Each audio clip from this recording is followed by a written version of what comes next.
Hello， 大家好，阿培。今日阿培咧帶大家一齊嚟到江門嘅生匯。咁呢個地點咧喺港珠澳大橋珠海關過到嚟呢個位咧，就用緊50分鐘可嚟到。係一個度假別墅樓盤，價錢平啦，擁有靚景觀嘅，仲係灣泉入戶。咁其中佢哋中間面積嘅83平，即係我哋而家企緊嘅呢套別墅單位咧，佢仲擁有遊艇碼頭嘅。講緊 total 總價咧，如果呢套咧220萬可以買到。面前咧就係一個自然湖，係活水嚟嘅，可以喺呢度釣魚爬船都係冇問題嘅。咁灣泉入戶嘅呢個碧海洋湖嘅別墅盤咧，佢仲有面積細啲嘅109平方，咁total 咧總價咧就使83萬就可以買到啦。咁碧海洋湖有精裝有毛坯俾到大家揀嘅。咁如果精裝嘅單位咧，一間別墅加多40萬又可以買到，可以做到拎包入住。咁而家咧先帶大家嚟睇翻碧海洋湖83平方呢一隻，擁有灣泉入戶鹹淡水鹹淡水嘅灣泉入戶，仲擁有遊艇碼頭嘅呢隻單位，先睇一睇先。咁佢係2層嘅建築去組成呢個別墅，呢度係屬於我哋後花園，入到嚟咧係我哋面積有70平方嘅一個客廳啊。咁客廳大家睇一睇呢度嘅設計，咁整體咧個感覺咧會比較享受嘅，因為作為一個度假盤嚟講咧，空間好足，俾到大家好足。跟住咧佢間隔咧就好豐正嘅。咁呢度咧到期時作為我哋一個會客廳嘅位置咧，後面咧可以作為一個茶室嘅位置。咁望出去咧就係一線無遮擋嘅湖景噶啦。OK， 跟住翻嚟呢度咧係我哋前花園嘅位。咁前花園呢度咧擁有50個平方，足夠大家去種啲花花草草，又或者咧擺啲台凳凳都係冇問題嘅。跟住呢棟別墅嘅話咧，佢係分咗主副2個建築體嘅。咁如果副樓嚟講咧，佢就建咗一個房間，即係做咗一個房間嘅設計。咁呢間房間咧，亦都係做到一間套房嚟嘅。咁可以俾我哋客人住又好啦，又或者俾我哋老人家住都係冇問題嘅。咁我哋主人咧就或者自己屋企人咧就可以住2樓嘅房間嘅。咁2樓咧 total 咧係擁有2間套房嘅。咁行出嚟咧，呢度係我哋成個83平方別墅嘅一個主入口位置啦。咁佢係雙大門咁樣打開嘅，會比較大氣啲。嚟到呢個位置嘅話咧，因為碧海洋湖呢個期數咧係屬於準現樓啦，所以大家可以見到好多啲業主咧喺度裝修緊嘅。我哋買咗之後咧，1-2個月就可以安排大家可以收樓噶啦。江門生匯呢個地點嘅話咧，佢翻去我哋港珠澳大橋好近啦，所以係特別適合一啲港車北上嘅退休人士嘅。大家想要度假，擁有一層靚景觀嘅屋仔嘅話咧，呢度咧係可以帶大家過嚟睇一睇，係啦。OK， 咁而家咧我哋就上翻去我哋2樓啦。咁其實上翻去2樓嘅呢個樓梯口側邊咧，其實都配置有一個1樓嘅一個洗手間嘅，可以俾我哋嘅客人，又或者我哋喺1樓活動嘅時候，去滿足我哋用洗手間嘅需求。嚟到2樓嘅話咧，呢度 total 咧係擁有2間房嘅。2間房咧全部都係套房，而且嘅話咧，每間房佢都擁有一個落地窗，所以望出去嘅景觀非常之唔錯啊！咁呢度咧係我哋其中一間套房，望出去咧就係我哋嘅一個湖景。呢個盤咧係濕地公園上邊起出嚟嘅別墅，咁好多人會覺得喺濕地公園起一個別墅盤掹會唔會好多咧？呢個位置咧，因為佢係近海嘅，所以啲湖嘅水咧全部都係鹹淡水嚟嘅。水質嘅原因咧，啲掹咧就好少嘅。OK， 呢度咧係我哋2樓嘅另外一間套房啦。超大嘅空間可以俾你任意去改造。咁如果大家想要慳啲時間、慳功夫嘅話咧，可以交俾發展商裝修。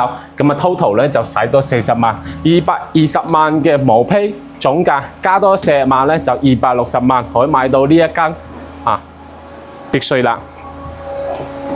佢喺呢個2樓位置咧，佢就搭咗一條梯去到我哋呢個副樓嘅一個天頂嘅位置，所以呢度咧其實都會有一個天台花園嘅。OK， 咁有啲業主咧，如果覺得呢度嘅空間唔夠用嘅話咧，其實我哋仲可以利用埋我哋2樓上邊天台嘅位置，呢度搭條梯上去。其實喺2樓上邊嘅天台咧，發展商都允許你去搭建一個搭建多一層嘅。OK， 呢間咧就係83平方嘅一個聯排別墅單位啦。咁佢仲有109平方嘅一個低總價嘅一個別墅單位嘅，亦都可以大裝修，亦都可以毛坯。咁total 總價咧毛坯就係83萬可以買到。而家帶住大家去嗰度睇一睇。嗱，佢成個別墅咧係咁樣組成嘅。咁如果呢一排嘅話咧，就全部都係我哋83平方嘅一個別墅單位啦。咁如果喺中間呢排嘅話咧，就係我哋講緊 total 總價130幾萬可以買到嘅一個細面積別墅109平方嘅。咁佢仲有啲大積嘅單位去到87平方嘅，就係呢一排，即係佢深排咧作為一個整體，然之後咧兩邊咧就係我哋嘅一個天然湖。109平方咧，唔係話佢景觀差，其實佢2樓、3樓景觀都靚嘅。呢套109平方咧，比較我哋83平方咧，大概總價平咗大概有90萬。109平方咧，佢呢間屋咧，佢整體係做咗3層嘅。所以會比頭先嗰套83平方咧會實用好多。咁頭先嗰間咧，如果計實用面積嘅話咧，去到280平方。咁呢間嘅話咧係去到260平方嘅，係啦。咁一入到嚟嘅話咧，佢就擁有一個前花園，前花園咧仲係做得非常之大空間嘅。咁就冇咗一個後花園，同埋冇咗一個遊艇碼頭，都係做到一個溫泉入戶嘅。大家要畫呢個溫泉咧，其實使費咧萬零蚊可以搞得掂㗎啦。到期時接埋水管過嚟引進嘅都係我哋自然嘅溫泉水嚇。咁到期時大家用幾多咧就計幾多嘅。OK， 咁入到嚟嘅話咧，呢度咧就冇副樓嘅設計啦，只有一棟建築體。咁一入到嚟嘅話咧，就係我哋嘅一個大廳。咁大廳呢度咧涵蓋咗我哋嘅一個客廳啦，以及我哋嘅飯廳啦，以及我哋嘅廚房嘅。整體咧，大家可以見到設計得好方正。咁呢度咧就係我哋樓梯口上去我哋嘅一個2樓同埋3樓嘅側邊呢度咧，亦都設置有洗手間，可以滿足到我哋1樓用洗手間嘅一個需求。跟住佢房間咧就設置喺呢一側嘅，呢一側咧就係黐住我哋嘅一個花園。跟住呢個位咧，其實可以俾我哋老人家住又好啦，又或者客人住都係冇問題嘅。佢哋嘅一個後花園咧得咁少嘅啫，可以俾你做啲擺雜物嘅一個需求。OK， 咁而家去2樓，咁2樓同埋3樓咧都係設置咗房間嘅。咁而家上嚟睇一睇，咁房間咧呢度相對嚟講設計得會相對嚟講比較多啲。OK， 咁2樓空間咧，佢就整體設置咗2間房，一個洗手間。睇一睇呢間細房先。呢間細房咧，我哋作為一間度假別墅嚟講咧，可以作為一個多功能房啦。兩面咧就全部都係做咗落地窗嘅，所以採光非常之通透。睇埋呢側，呢側咧就係我哋2樓嘅唯一嘅嗰間洗手間啦。係啦，呢間屋咧 total 83萬，咁如果加埋裝修啦，使多40萬 ，total 咧就87萬可以買到啦。我哋呢個係主人説，我哋呢間咧係比較大嘅一間房，咁佢係連接咗一個露台嘅，而且呢個露台嘅話咧，佢係一個拐角露台。咁嚟到2樓嘅話咧，佢景觀咧相對嚟講就會比較靚啦，望到我哋嘅天然湖。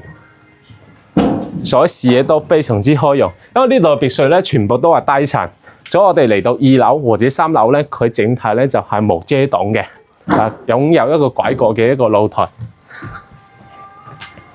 跟住我哋而家想翻去我哋3樓，3樓咧成層都係作為我哋嘅一個主人套房嘅，係啦，total 260個平方嘅實用面積。咁我覺得咧呢間單位如果人數唔多，夠住嘅，係啦，咁主人套房連接咗一個洗手間，我哋嘅套廁，跟住呢度休息嘅區域係連接咗一個露台。後台咧就再多咗一個安全入戶嘅泡池，揸住呢度咧好 enjoying 嘅，望住出邊嘅景色。前面別墅盤咧，前面咧就係一個濕地公園，跟住濕地公園再過去咧就係我哋嘅黃毛海，係嘛？所以呢個環境咧真係非常之自然嘅，好靚仔。咁如果大家度假嚟到呢個區咧，個心情咧會放鬆好多嘅。咁呢度咧消費各方面，發展商嘅配套都好滿足到大家。咁出邊嘅配套咧就爭少少，睇翻大家自己取捨啦。OK， 咁港珠澳大橋珠海關咧就過到嚟呢個地點咧，如果自己揸車咧就係40幾分鐘至到50零分鐘。咁呢個盤咧都設置有樓巴車可以去到關口嘅，咁使費咧會更加經濟啲啦。OK， 咁如果呢個屋苑你覺得呢度嘅風景係自己追求嘅，同埋呢度嘅價錢覺得都適合嘅，咁歡迎你過嚟參觀。OK， 下集再見，拜拜。